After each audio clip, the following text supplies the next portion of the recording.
അവിടെ ഇരിക്കെ പിണറായി എന്ന് മുഖ്യമന്ത്രി വി ഡി സതീശന് പറയേണ്ടി വന്നു. പിണറായി അത് ചോദിച്ചു വാങ്ങിച്ചു. എന്താ ഷാജി? ഓ, ഞാനൊരു കാര്യം പറയട്ടെ. പറഞ്ഞു. നീ എന്തിനാടാ ഇങ്ങനെയൊക്കെ ചെയ്യുന്നത്? ഒരു സുഖം, ഒരു നമുക്ക് ആരെയും കളിപ്പിക്കാൻ വേണ്ടല്ല. എന്തൊരു ഇവിടുന്ന് കരിച്ചിങ്ങനെ മതി. അത്ര ബഹളമായിരുന്നു. മുഖ്യമന്ത്രി you are no right to speak എന്ന് പറഞ്ഞെന്നും പറഞ്ഞ് ശ്രീ പിണറായി വിജയൻ. അങ്ങനെ അല്ല പറഞ്ഞതിനൊടുവിൽ സാക്ഷാൽ സ്പീക്കർ തിരുവഞ്ചൂർ രാധാകൃഷ്ണന് വിശദീകരിക്കേണ്ട ഗതികേടുമായി. അബു സാറിന് അയാൾക്ക് വേണ്ടത്ര പരിചയമില്ലെന്ന് തോന്നുന്നു.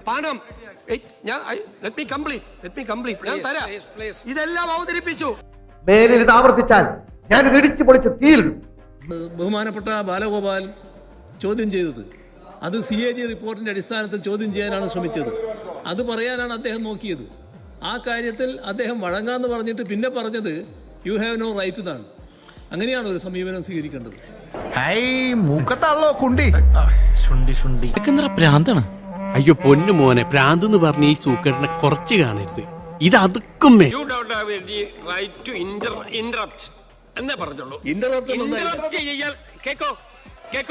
നാണം കെടുത്തരുത്.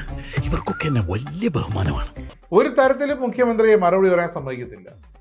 10 കൊല്ലം ആ മുഖ്യമന്ത്രി കസേരയിൽ ഇരുന്നതിന്റെ ഹാങ് ഓവർ ആണെന്ന് തോന്നുന്നു ശ്രീ പിണറായി വിജയൻ. പ്രതിപക്ഷ നേതാവിനെ കുറ്റം പറഞ്ഞുകൊണ്ടേയിരിക്കും. അപ്പോഴിതാ ഞാൻ പറഞ്ഞാൽ കേൾക്കുമല്ലോ, പിന്നെന്താ അങ്ങേക്ക് എന്ത് കുഴപ്പമെന്ന ഒറ്റ ചോദ്യത്തിൽ ശ്രീ പിണറായി ഠിം. വിഷമിക്കാതിരിക്കും, ഇതിലും വലുത് ഏതാണ്ട് വരായിരുന്നു, ഇങ്ങനെ തീർന്നെന്ന് കരുതിയാൽ. അപ്പോഴും തൊട്ട് പിന്നാലത്തെ റോയിൽ മരുമകൻ മുഹമ്മദ് റിയാസും സജി ചെറിയാനും ഒക്കെ ഇരിപ്പുണ്ട്. ഞങ്ങളെന്ന് പറഞ്ഞില്ലേ രാമനാരായണ എന്ന് മട്ടിൽ. ഇന്നത്തോടെ ഈ കണിക്കൊരു തീരുമാനമാകും.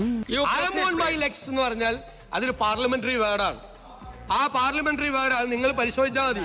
പഴയ പാർലമെന്റ് അംഗങ്ങളും നിയമസഭാ അംഗങ്ങളും ഒക്കെ പ്രസംഗിച്ചത് എനിക്ക് വായിച്ചു നോക്കിയാൽ അറിയാം. കിട്ടിയാ? ഇല്ല, ചോദിച്ചു വാങ്ങിച്ചു.